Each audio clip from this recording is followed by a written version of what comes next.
आइए अब इस सवाल को सॉल्व करते हैं और देखते हैं कि इसका आंसर क्या होगा।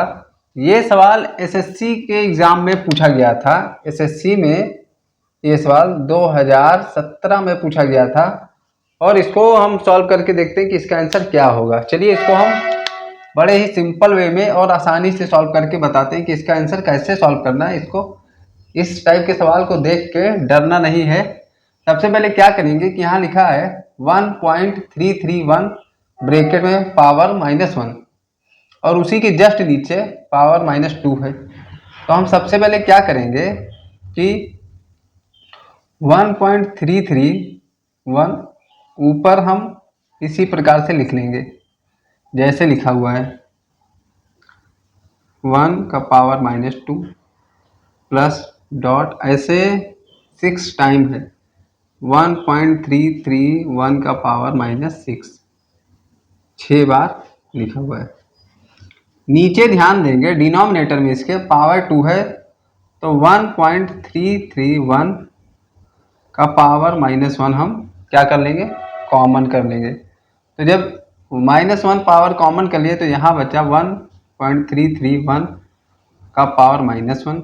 यहाँ 2 था तो 1 कॉमन हो गया -1 बचा, प्लस यहाँ 3 है तो 1 कॉमन हो गया तो 2 बचा 1.331 का पावर -2 प्लस यहाँ 7 है तो 6 बचा 1.331 का पावर -6 ये डिनोमिनेटर में बचा।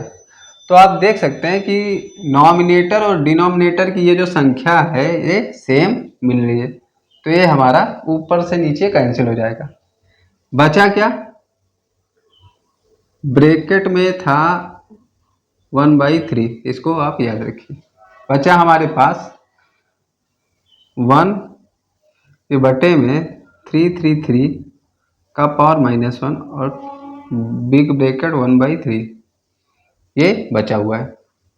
तो इस संख्या को अगर हम ऊपर ले जाते हैं यानी इसका व्युत्क्रम करते हैं तो ये -1 हट जाएगा यानी संख्या जो हो जाएगी 1.331 के पावर में 1/3। अब क्या होगा, अब यहाँ से हम डेसिमल हटाएंगे तो डेसिमल जब हटाएंगे तो ये हो जाएगा 1331 डिवाइड कितना 1 2 3 यानी 1000 कितना हो गया इतना हो गया। अब क्या करेंगे ये 11 का क्यूब है और ये नीचे 10 का क्यूब है तो ये 11 का क्यूब 10 का क्यूब और ब्रैकेट में 1/3 यहाँ भी 1/3। अब 10/11 का होल क्यूब और टोटल का 1/3 टोटल का 1/3। अब इस 3 से ये कट गया बचा कितना 11/10 और 11/10 को हम लिखते क्या है 1.1 तो 1.1 इस सवाल का सही उत्तर हो गया। अब 1.1 ऑप्शन ए में है।